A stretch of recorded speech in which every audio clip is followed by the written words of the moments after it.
golɗo woni lefol men nayaɓol.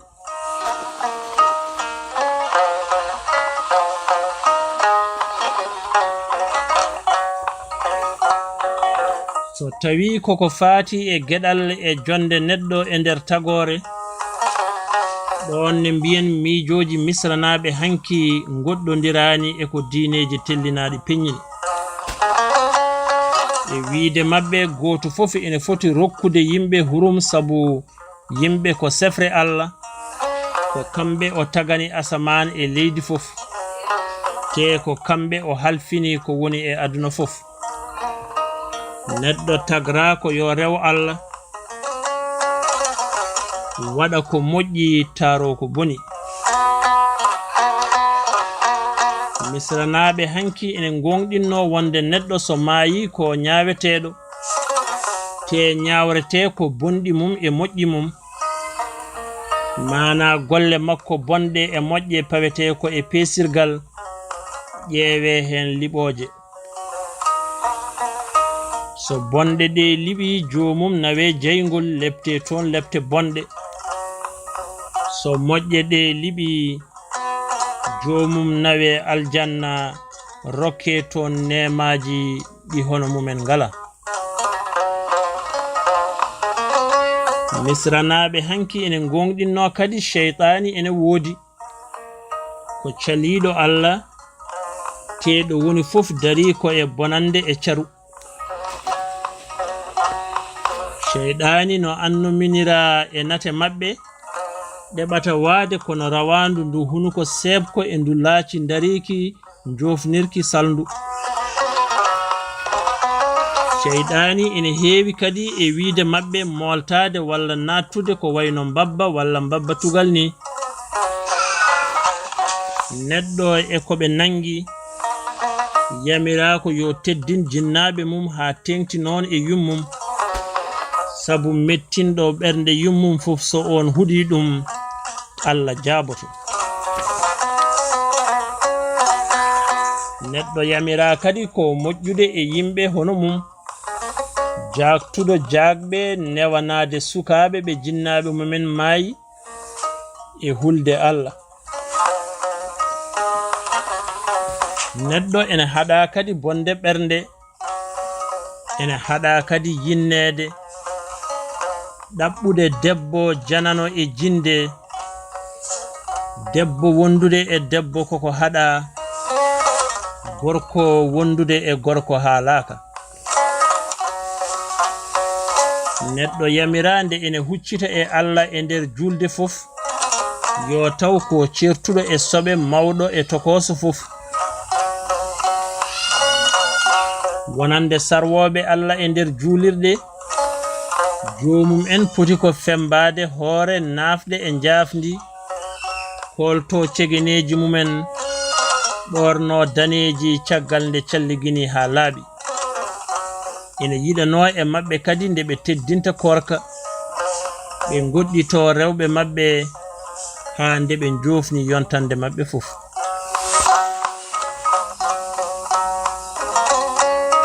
So en duttima eno windere fuɗɗori, en mbi dow seeɗa wonde misranaɓe hanki nanguno ko Allah ko goto, bajjo mo ala nando, ko kañum tan andi to ummi. Nde Allah mabɓe deñnoɗo e nder ndiyam felliti dillude natande golle tagore, o adi tagde ko hendu weeyo e ndiyam mum. ɓen ko funeɓe, te ko debbo e gorko, ɓe dutti ɓe desdiri. Ko e ngal dewgal leydi e asaman jalti, ɓenne ko funeɓe debbo e gorko. Ko leydi e asaman jibini Isis e Osiris, funeɓe debbo e gorko. Ɓe pawi hen Set e Neftis, ɓe ganduɗa kañum enne ko funeɓe debbo e gorko. Yimɓe fof noon jalti koye Isis e Osiris, sabu ko ɓen jibini Oris, jogorɗo laamade leydi Misra, tawa lomti ko bamum hono Osiris. Set e debbo mum neftis kanyum en dañani dewgal mabbe ko dimral.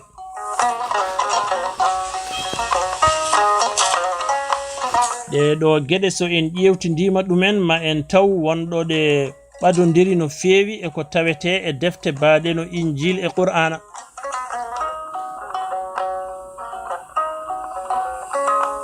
Ari e Qur'ana wonde Allah tagrata ko ɗiɗi sawndina dewol e gorol.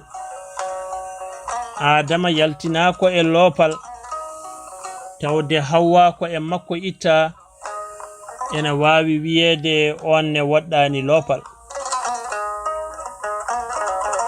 Eɗen gandi kadi ari e Qur'ana wonde leydi e asaman koko takkodirno hade Allah sernude ɗumen.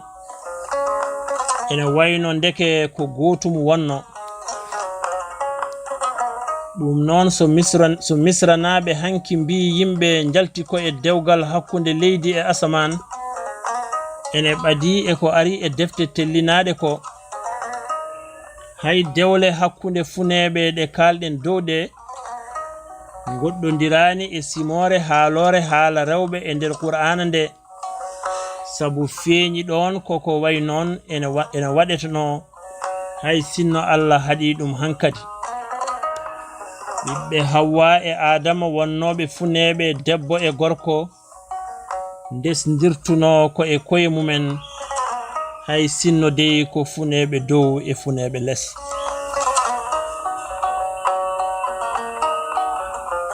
Ha joni dey to bange fuɗɗode tagore misranaɓe hanki janginno ko hade mbuɗu nangue suppitade e nder koɓe mbiyanno nun woni ɗam ndiyam ɗam Allah mabɓe deñno e nder mum ko niɓɓere kunusu wonno, ko jamma duumiɗo wonno, ñalawma wodano taw. Ɗeɗo geɗe mo hippiti deftere wiyetede Injil nde kelle kaaloje haala fuɗɗode aduna woni Genèse ma taw toon ko ɓadiɗe no feewi.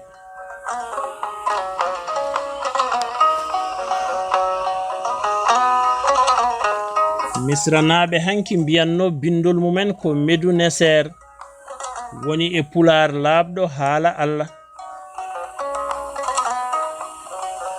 Sohlani eɗen namdo holko ɗum ɗo siftintuma an jangowo ndeɗo deftere walla janganteɗo ɗum. Ndeke bindol ene wanno fayida no feewi e misranaɓe hanki. Te en mbi wonde ko kamɓe ngadi hutorade bindol e aduna he ko bindol ni woni ngorondi pinal mabɓe. Gande ɓurɗe luggidde e sirruji ɓurɗi mawnude ko bindol renno ɗumen e misra hanki.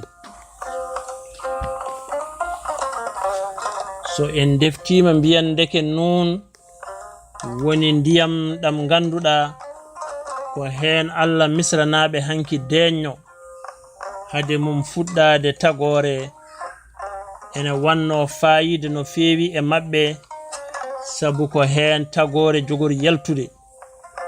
Bindol ne heedano sara sabu ɓe mbiyanno ɗum ko haala Allah.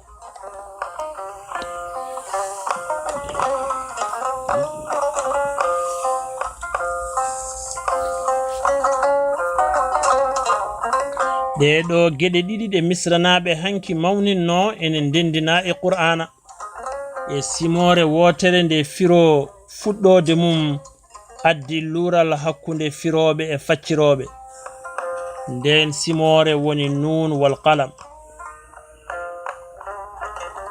Ko heewi e firoɓe Qur'ana jaɓata firde nun, won e facciroɓe susɓe deedi sikkuɓe nun ko konngol Arab firduɓe ngol lingu e wiide mabɓe nun ko lingu mangu ngu aduna fawi e dow keeci mum. Hade men woɗɗoyde mbiyan ha joni ɓe jaltani ndiyam kamɓe firduɓe nun linguɓe, sabu joom hakkille fof ene andi lingu e hoore mum wurata ko e ndiyam. Wa e hoore mum won sikkuɓe wona ɗo geɗel jokkodirowel hakku konguɗi ɗiɗi ingel woni hakkunde mumen ɗi hono nun e qalam ma yasturuna kanyumne ene heewi tawillaji ɓe hen mbi haala ka joopi ko malaikaji ɓe mbi ala ka toɗɗi ko yimɓe Allah anduɓe ko ɓuri raɓɓidde e haala tan no mbiɗen dow ni firo nun wal qalam wa ma yasturuna ene fecci hakkillaji anduɓe hade men jokkude mbiyan tafsiro e facciro qur'ana ngona geɗe beebɗe ko heewi e waɗoɓe ɗe ko seeremɓe joomum en jaari tan ko bange diine so tawi noon wiyama qur'ana ala ko woppi ene gasa taw joomiraɗo wonko ene joopo e qur'ana ko daɗi gandal ceerno meho tan ɗum firoɓe e facciroɓe deftere Allah nde ene poti wattude hen hakkille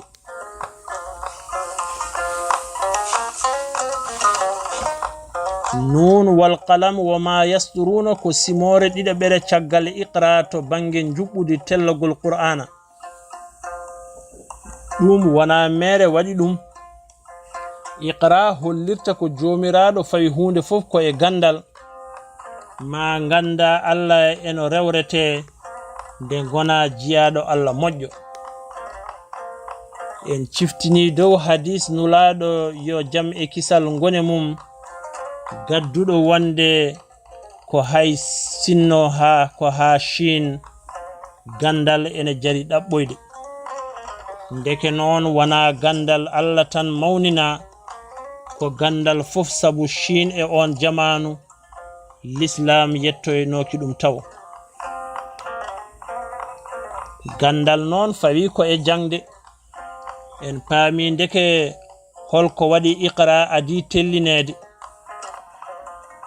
nun wal qalam ne e ko hakkillam nangi min gandal joopi ko konguɗi dooɓaɗi ko windere iwdi mum e tongode mum ka haala ene foti laɓɓitinede misranaɓe hanki en ciftini dow ɗum nangi ko Allah mumen wonno ko e nder nun woni ndiyam ɗam ganduɗa tagore nde fof ko hen jogori yaltude e wiide maɓɓe ni tagore nde fof hade yamirede yo won taw miijama ha gasi ene fandi e nder nun ene wondi e joom tagore o hono Allah maɓɓe holko ari e injil e qur'ana injil e deftere wiyetende Genèse wi ko adana ala ko wonno so wana diƴƴe e niɓɓere tawa ruhu jomiraɗo ene dilla e dow ɗen diƴƴe qur'ana fawi hen wonde Allah tagi ko wuuri fof ko e ndiyam minal ma'i kulla shay'in hayyin qur'ana haɗani ɗon sabu jomiraɗo woni tagɗo leydi e asamanuji e balɗe 6 tawi danki makko ene fawi e ndiyam e nder ndiyam walla e dow ndiyam wana luural mangal so tawi gadoriɗen ko hoto jomiraɗo wonno nde o tagata nde so tawi koko faati e holto tagore ummi ɗum kam luural ala ɗon diine misra hanki e diineji tellinaɗi ene kawri e ndiyam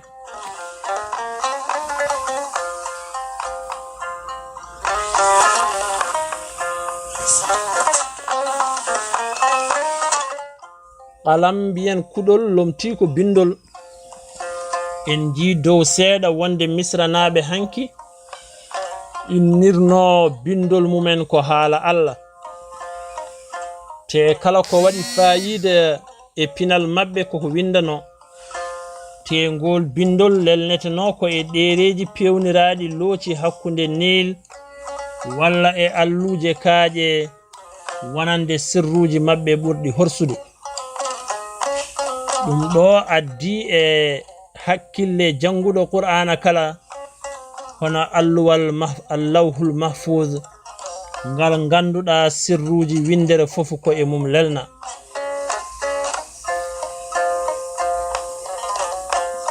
Tawdi noon nun e qalam woni bindol ko ni mbano hewde fayide e misra hanki to bange iwdi windere e tongode mum ene gasa tawa simore nun wal qalam nde ko on fayide tengtinta ha joni e qur'ana. Woto jejjiten hay e saha goto qur'ana ardi ko siftinde yaman duttoɗen hen. Ndeke noon firoɓe e facciroɓe ene poti jertade wonde nun wawa wonde lingu hay sinno ko ɗum ɗemgal arab jopi. Dalilu ɗum ko kawral diine misra hanki hawri e diineji tellinaɗi e ko faati e fayide ndiyam e iwdi windere. Ko nonne kay ɓe potiri jertorade wonde kuɗol kaaletegol ɗongol wona ngol anduɓe walla malaikaji no won hen cikkirini ala ɓuri hande wonde ko kuɗol ngol jomiraɗe yamirno yo windu e alluwal mum teddungal ngal. Soɓe mbaɗi noon maɓe taw ndeɗo simore jopi tigi ko iwdi windere e tongode mum.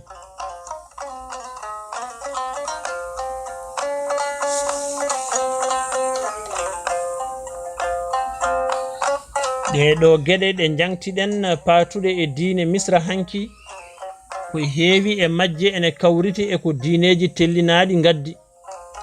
ɗum hay sinno ɗemgalam rewano hen min Ganndal kala kumpitiɗo seeɗa fiyakuji diine l'islam ma teskittono ɗum. Joni noon hewɓe e mon nana mbiya ɗum ɗo kam hono ɗum ardi. Misra ko leydi fir'auna te diine fir'auna waadi e diineji tellinaɗi kono jamma waadi e nyalawma ni.